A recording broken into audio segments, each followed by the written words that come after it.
Hey guys, tonight with Daniel Kwak.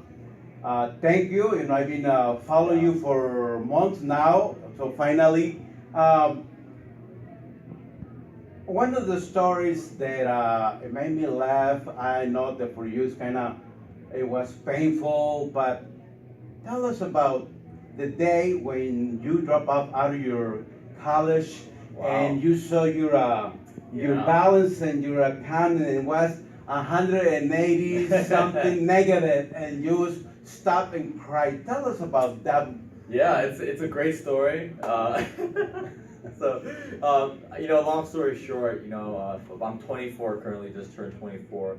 But about 4 years ago, like Jesus said, I had negative $187 in my bank account. Had a couple maxed out credit cards, had a credit score that was basically in the dumps, and believe it or not, at one point in my life, I found myself eating out of the dumpster just to stay alive. And it wasn't until I said a prayer in March of 2014 that God would show me a new way of living. And well, that answer came in the form of December 2014, when a local real estate investing community, in which Jesus is a very proud member of, and a mentor was willing to take me under his wing, found a new path for me. And well, since then, working every single night hard at my dream and my vision, learning, improving myself and my mindset. Today, at 24 years old, I currently have 80 rental doors. I've raised millions and millions of dollars in real estate capital. I also own multiple different companies, about 6 companies right now to be exact. I also have a marketing company in which passively makes about $300,000 a year. So this would not have been possible if it was not for the education, if it wasn't for the community, the support that I get here. As you can see kind of in the background of all these people, in which I'm about to run a training in about 5 minutes. So you definitely need to check yourself and really reevaluate the power of getting connected to somebody like Jesus.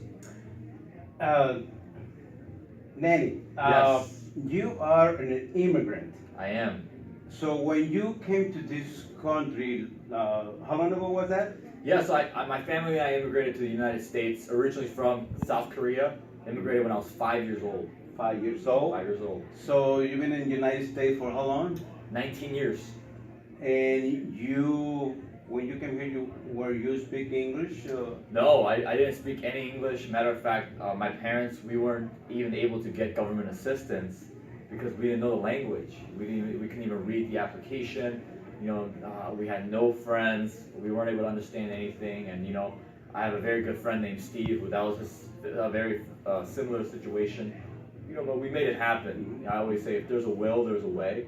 It's never about the lack of resources. It's always about the person's resourcefulness is what matters. Do you have some of this? Do you remember some of these memories in the first year when you when you were living in the United States? The first years, what do you remember the most? Yeah.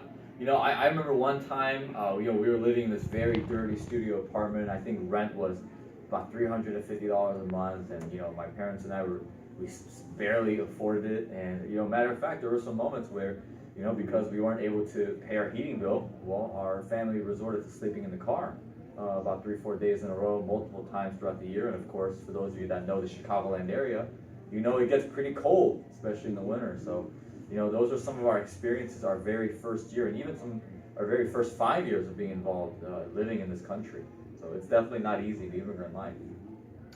Well, I know that there's a lot more to talk because you are very successful young man, not just in this community, but I would say in the United States. There is not many young people like yourself. At 24 years old with 75 dollars. 80 years. Oh, 80, okay. Yeah. Well, and some of the old generational investors, what you have accomplished in 3 or 4 years, they took decades. Yeah. What will be the secret, if there is any secret, for that success? Yeah. So, to those, I would